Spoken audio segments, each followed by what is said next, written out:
Tol ajal, kui kool lõpetamata jäi, oli ühiskonnas väga ärev aeg. See oli see aeg, kui Eesti sai taas vabaks. Noor inimene otsib oma kohta maailmas ja mulle tundus, et lihtsam on omal käel otsida teadmisi, tarkusi, kõike vajalikku, mida noor inimene tahab teada maailmast. Kooli tagasimineku ajendiks, et lastele head eeskuju näidata, selleks peaks ikka vanemal olema lõpetatud kool või asjad, mis on alustatud, peavad olema lõpetatud. Ka mu üks viimaseid töökohti, see mitte ei sundinud, vaid see õhutas pigem seda, et oleks olemas akadeemiline taust. Kolmas tagantlükkaja nähtavasti see, et oma vanematel tahaks ka hea laps olla, et ühel hetkel tahaks kooli ikka ära lõpetada.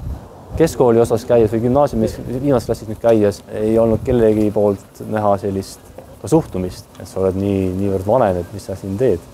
Pigem kõik on toetavad olnud, et on kaasõpilased toetavad olnud, õpetajad toetavad olnud, rääkimata oma lähedastest. Sama asi kordub ka ülikoolis. Ülikoolis pole ju ka, et kui vana sa oled. Ma tunnen ennast küpsemana ja targemana.